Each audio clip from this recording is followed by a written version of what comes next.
Déborah ne s'était confiée à personne et personne ne pouvait la comprendre. Même sa meilleure amie n'aurait pu la comprendre. Steven l'avait déstructurée et même si elle était bien consciente de cette réalité, elle l'aimait d'un amour sans retour. Tout son rêve, tout son univers s'écroulait. Comme aucun son ne sortait de la bouche de Déborah, Sabrina s'avança vers elle. Elle lui prit un bras qu'elle plaça sur ses épaules et passa son autre bras autour de la taille de son amie pour la soutenir avant de l'installer dans un fauteuil. Déborah ressemblait à une poupée de porcelaine cassée. Sabrina lui cala 2 coussins dans le dos, l'un à la hauteur du thorax et l'autre dans la nuque, avant de se précipiter sur le téléphone pour appeler un médecin. Annick Coupé, Véronèse Dolrac, bonjour, bienvenue sur nos antennes, bienvenue en Belgique, en France, au Canada, en Suisse, Merci. Et pourquoi pas sur Mars, après tout. Avec plaisir. Martien, invitez-moi. Merci de participer à cette émission, merci d'avoir fait le trajet, de se retrouver à la bibliothèque Marguerite Yourcenar, qui nous accueille bien gentiment, ainsi que tous les artistes qui nous entourent.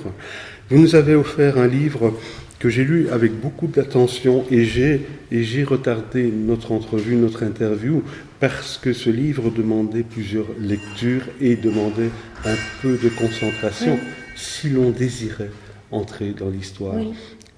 Quand je dis entrer dans l'histoire, ce n'est pas la passion de l'histoire, mais c'est comprendre les tenants et les aboutissants. Les aboutissements, pardon. J'avais l'impression, en lisant votre roman, qui est un très beau roman, d'éplucher un oignon. C'est-à-dire chaque fois que l'on retirait une pelure et qu'on se disait « ça y est, j'ai compris », en fait, on se rendait compte qu'on n'avait pas compris et qu'il y avait à nouveau une nouvelle pelure. Alors, j'ai lu votre 4e de couverture. Vous êtes fille de chevalier et vous avez grandi dans l'univers de votre papa. Et ma maman était violoniste, donc aussi dans la musique.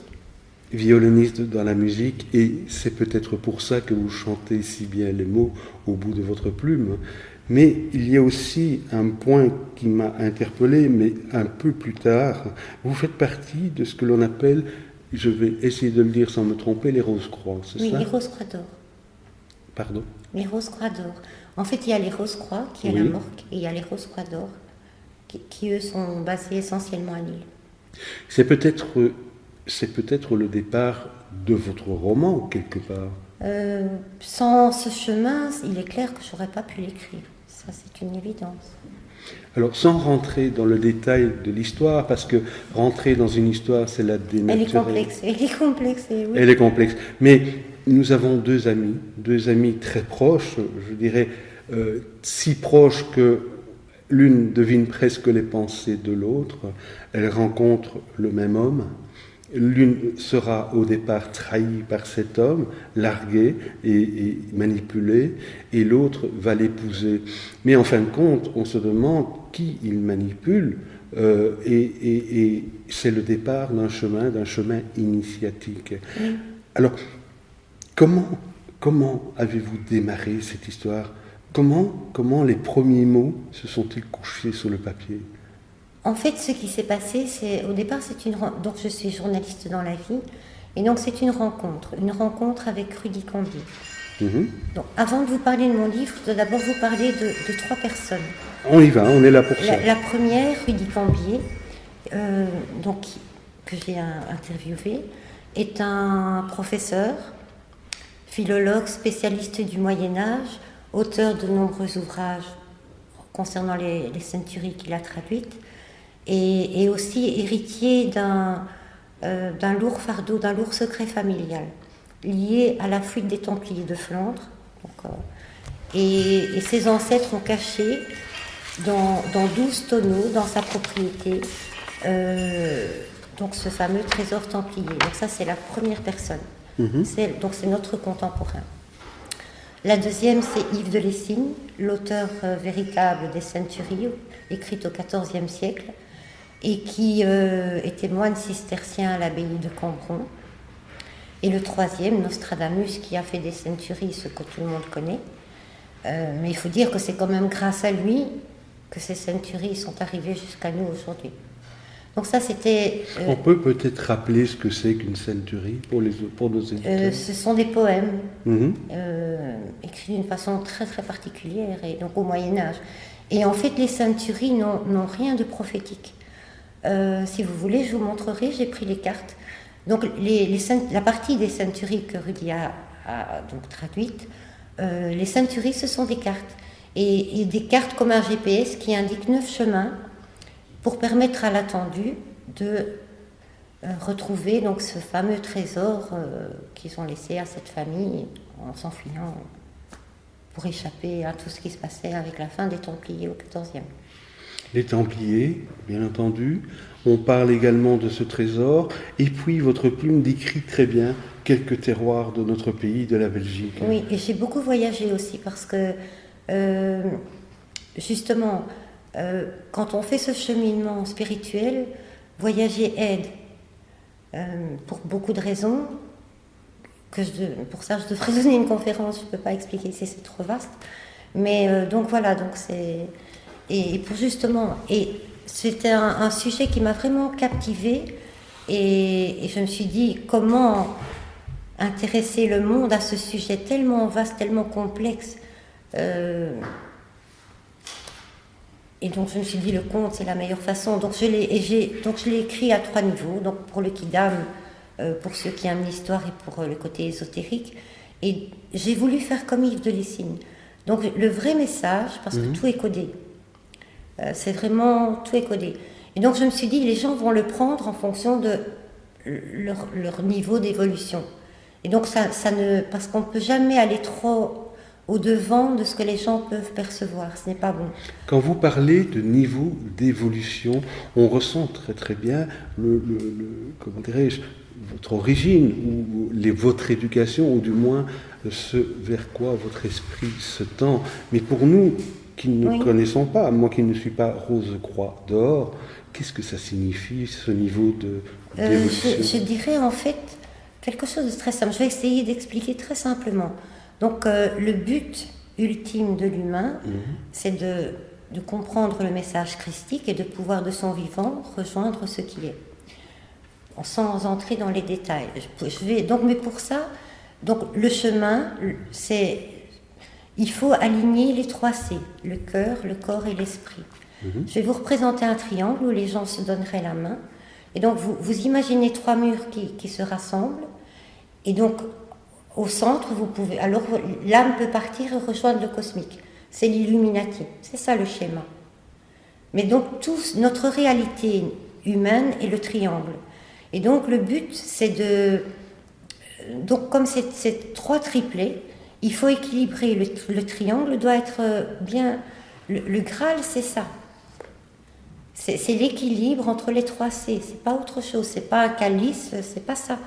Il n'y a rien de compliqué, et tout est très compliqué parce que c'est pas une question de compréhension. Le corps a ses perceptions, le subconscient a ses perceptions, l'âme a ses perceptions, et donc il faut les réunir. Il faut les comprendre et les réunir, et permettre aux 3 d'être équilibrés. Et quand l'équilibre est là, l'illumination vient. Ça, c'est le message, le vrai message christique, il est celui-là. Vous me demandiez tout à l'heure ce qu'étaient les roses croix d'or, comme les Lamarck. En fait, l'un utilise l'eau et l'autre l'air, mais le chemin est le même, le résultat est le même. En fait, le but humain, c'est ça, c'est pas autre chose. Une religion, en fait, là, on ne parle pas de religion, c'est le vrai message christique. Justement, c'est le contraire de toute religion. Le vrai chercheur de lumière ne va pas croire des écrits, il ne va pas commencer à... Non, c'est pas ça. C'est apprendre justement à éliminer toutes ces épluchures et à faire ce triangle. C'est ça le message. Donc il ne se trouve pas, en tout cas pas dans les écrits que l'on trouve... Est-ce que, si je puis me permettre de vous interrompre, et si je vous suis bien, si je vous comprends bien, vous mettez en fait votre philosophie au service de l'humain, c'est-à-dire oui, mais c'est le but. Que l'équilibre... Oui, c'est le but. Je pense que c'est surtout maintenant, c'est pour ça que ma démarche a été d'intéresser ce sujet au Kidam. Et petit à petit, je me dis, il faut que je fasse des conférences, il faut surtout... Avec ce qui se passe maintenant, je me dis, il faut vraiment que les gens se réveillent pour équilibrer, pour sauver un maximum de gens, parce que... Attendez, c'est important ce que vous venez de dire, oui, que les gens se réveillent pour sauver un certain nombre de gens. Oui, tout le monde ne sera pas sauvé, c'est clairement. Toutes les âmes ne sont pas parties en même temps, donc nous avons tous des niveaux d'évolution différents. Donc au fil des réincarnations. Et c'est pour ça que c'est écrit à 3 niveaux. Donc j'apporte quelque chose à tout le monde, mais je sais que je ne pourrai toucher que ceux qui sont capables de comprendre l'ésotérisme, ça je le sais. Mais je me dis au moins ceux-là, et peut-être qu'ils vont faire la même chose que moi, et donc on va être de plus en plus nombreux, parce que ça peut aussi... oui, on en est là, effectivement. Oui, vous parlez d'ésotérisme, je suis d'accord, dans le sujet que vous approchez, mais en dehors de ce côté un peu... bon, je vais m'exprimer de façon un peu maladroite, ligne rouge pour le commun des mortels. Oh non, oui, pour le commun des mortels, j'aime bien être proche justement du commun des mortels. Je me sens proche du... Je ne suis pas une Illuminati non plus, donc je suis toujours en travail. Donc, et même si j'arrive un jour à l'être, je serai pareil. Il n'y a pas de différence, c'est juste l'apprentissage de quelque chose. Donc, le professeur d'anglais est plus performant que certains élèves, donc il n'y a pas de... Ou pas. Ou pas, oui, ça arrive aussi, oui, tout à fait. Non, ce que je voulais dire par ligne rouge, effectivement, vous avez parlé de religion. Lorsque l'on touche à la religion, évidemment, tous les signaux se mettent au rouge et on dit justement, danger. Ce n'est pas une religion, c'est bien ça. Oui, j'allais continuer ma question, mais par vos écrits, comme je l'ai dit tout à l'heure, vous recentrez sur l'humain et en disant, oui, la religion pourrait être un guide, mais ce n'est pas le religion ou le religieux qui doit guider la personne, mais c'est plutôt la personne qui doit trouver l'équilibre. Ah oui, c'est tout à fait. C'est ça, le chercheur de lumière. Donc, le chercheur de lumière, il va trouver des gens qui vont lui parler, qui vont lui expliquer, mais tout le travail est personnel. Et il n'y a pas de livre qu'on va trouver dans des bibliothèques ou nulle part. Donc, en fait, ce qui se passe... Donc les perceptions, tout le monde connaît les perceptions du corps, le subconscient déjà beaucoup mieux, on sait que le subconscient aime bien les métaphores, qu'il aime bien... Donc on connaît déjà beaucoup mieux, on sait écouter sa petite voix, donc là les gens connaissent déjà mieux.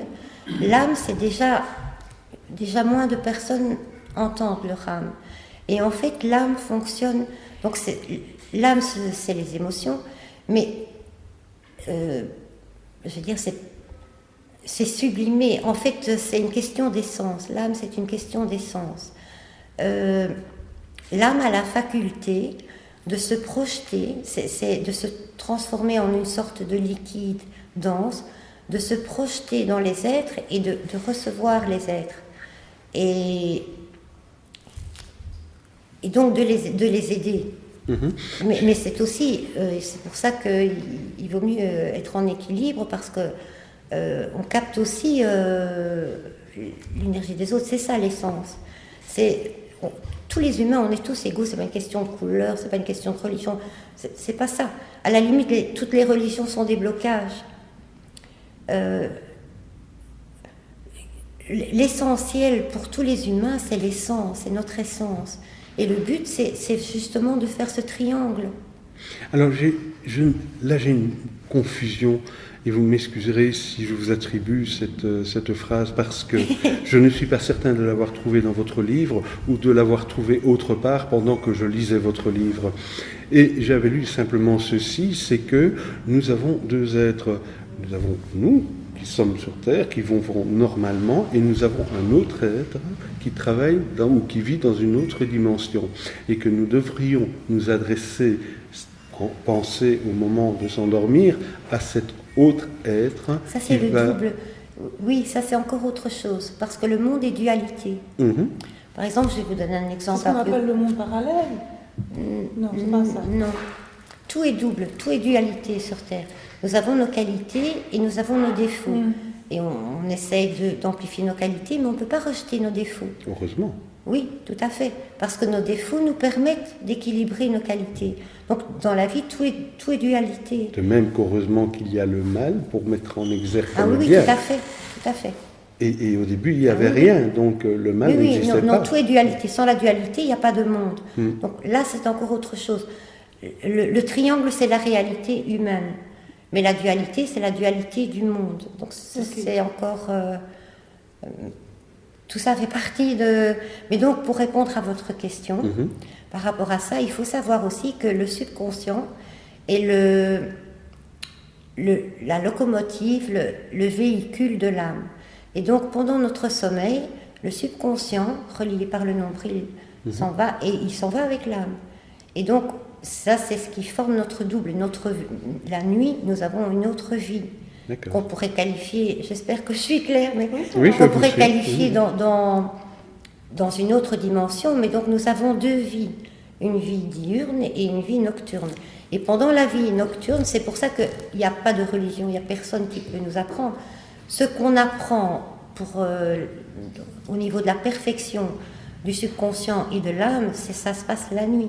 Là, ce sont les maîtres ascensionnés, les anges, on peut les appeler comme on veut, le cosmique, le nom n'a pas beaucoup d'importance, mais l'apprentissage se fait par ces êtres à ce moment-là, et pas sur Terre. Mais on ramène ça qui permet d'améliorer le triangle. Et puis de devenir un jour un être ascensionné. Mais donc tout ce travail se passe comme ça. Mais alors, lorsque l'on parle de l'humanité, de la naissance, c'est-à-dire que nous ne sommes pas tous égaux par rapport à votre recherche, puisque en fonction du milieu dans lequel je vais naître ou pas, je n'aurai pas la possibilité de commencer ma recherche parce que simplement, je n'ai pas reçu l'éducation nécessaire à cette recherche. Je ne sais pas, je vais vous raconter quelque chose. Quand j'étais petite fille, jusqu'à l'âge de 5 ans, j'entendais ce que j'appelais le chant des anges. Ce qui affolait mes parents et tous mes proches, je ne vous dis pas. Et en fait, je n'ai compris que bien plus tard, au fil de mon évolution, que ce que j'entendais, c'était la musique céleste. Donc je suis née en entendant cette musique céleste. Il faut savoir que tout sur Terre, tout est vibration aussi, vibration musicale, rythmique. C'est pour ça que la musique nous émeut tant. Elle est harmonieuse ou dissonante et on peut être mal en fonction de ça. Donc notre corps vibre, tous nos corps vibrent en fonction des résonances, des vibrations musicales. Et ces vibrations musicales existent dans le céleste. Et donc jusqu'à mes 5 ans, j'avais cette faculté. Donc à partir de là, automatiquement, j'ai attiré vers moi, sans le savoir, des gens qui m'ont aiguillée. Ça faisait partie de moi. Donc je ne suis pas sûre que l'endroit, la famille, parce que mon papa était beaucoup plus évolué à ce niveau-là, mais mon papa, il m'a montré le chemin, mais il n'aurait pas pu donc je suis allée plus loin. Ma maman, elle m'a aussi, par le fait qu'elle est musicienne, m'a apporté énormément aussi, sans le savoir, parce qu'elle peaufinait des choses et des harmonies, des dissonances qui m'ont beaucoup aidée. Quelle est la différence entre une recherche qui va dans votre sens ou le risque de faire une mauvaise recherche et une mauvaise rencontre et de tomber dans une secte, par exemple? Mais je crois, enfin je sais pas, je crois que justement quand on est chercheur de lumière, on n'a pas le risque de se retrouver dans une secte, parce qu'on ressent très fort les essences. Et donc ce qui n'est pas, entre guillemets, de même nature, va nous repousser. C'est ce qu'on appelle la sympathie et l'antipathie. Ça n'a pas d'explication rationnelle, mais on sent tous ça.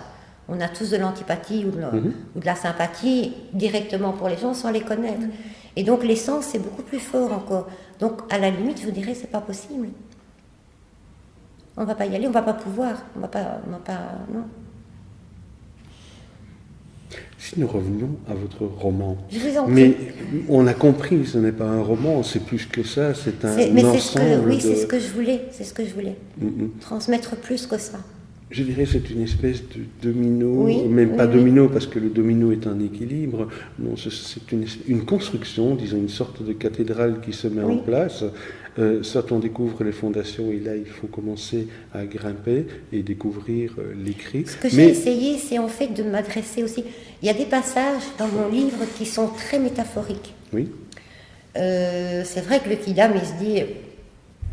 Mais mon but est d'atteindre justement le subconscient ou l'âme. Donc là, je parle au subconscient ou à l'âme. Et je sais que lui va m'entendre. Je vais trouver un écho. Mais c'est vrai que pour le Kidam, il se dit... C'est là alors... Mais voilà. Donc, et parfois avec des mots d'enfant, parce que le subconscient est un enfant. Il aime les mots d'enfant. Il aime les mots simples. Oui. Ah oui, oui.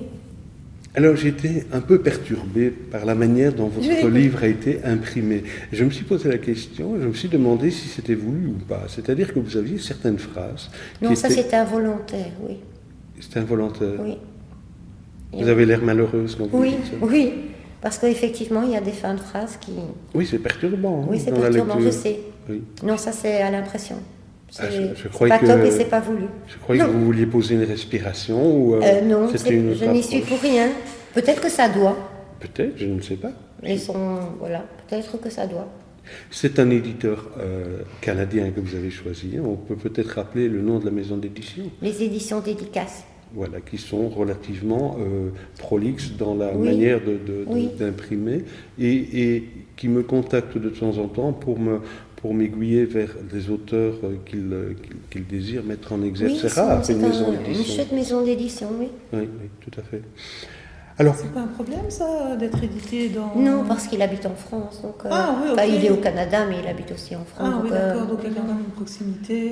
Mais c'est vrai que, quelque part, quoique je ne peux pas dire, Bou est un auteur, un éditeur belge, et j'aime bien aussi, mais c'est vrai qu'au niveau de la diffusion, Benoît Baird, des éditions...